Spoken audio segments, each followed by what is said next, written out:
तीन मछलियों की कहानी। एक गांव में पानी से लबरेज तालाब था।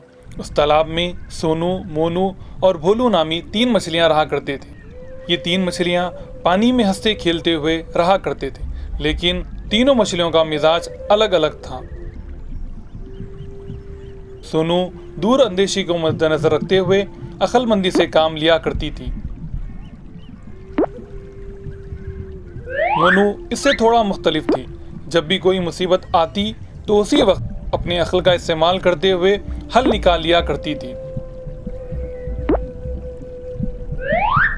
तीसरी मछली भोलू नाम के मुताबिक भोली थी, हमेशा बेफिक्री से रहा करती थी। कुछ अरसे बाद गर्मा के मौसम में धूप तेजी के साथ बढ़ने लगी और धूप की तमाज़त से तालाब का पानी सूखने लगा। मुश्किल घड़ी की दस्तक भांप कर सोनू अपने दोस्त मोनू और भोलू के पास गई और कहने लगी, दोस्तों, इस मर्तबा धूप की शिद्दत तेज़ होने लगी है, जिससे कम अरसे में तालाब का पानी सूख जाने का खदशा है। लिहाजा हमें चाहिए कि हम पहले ही गांव के बाहर मौजूद बड़े तालाब को चले जाएं, वरना पानी कम होने से शिकारी अपना जाल डाल देंगे और पानी कम होने से हम जाल में आसानी से फंस जाएंगे। सोनू की बातें संजीदगी से लेने के बजाय मोनू और भोलू अनजान हो गए और वहां से चले गए। ये देखकर सोनू बड़े तालाब को कूच कर गई। सोनू की दूरअंदेशी सही साबित हुई।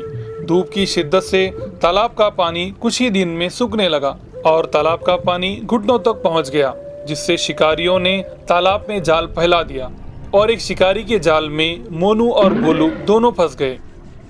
मोनू ने मुसीबत को महसूस कर लिया और फौरन उसके जहन में ख्याल आया कि वो हरकत किए बगैर मरने का ढोंग करते हुए जाल में फंसे रहे।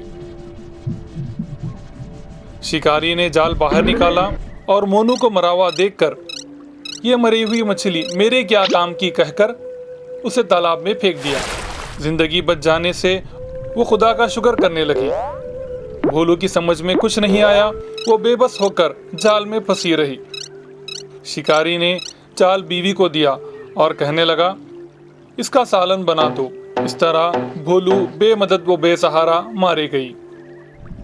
इसीलिए हमेशा दूरअंदेशी के जरिए मुस्तकबिल में आने वाली मुसीबत को भांप कर उसका हल तलाश करना चाहिए। अक्ल का इस्तेमाल करते हुए कामयाब होना चाहिए। अगर हम ऐसा नहीं करेंगे तो हम गैर ज़रूरी मसाइब में फंस सकते हैं। इस कहानी का सबक समझ गए ना? Hi kids! Hope you like the video. Subscribe for more videos. Visit us in Facebook and Twitter. Thank you. Bye bye.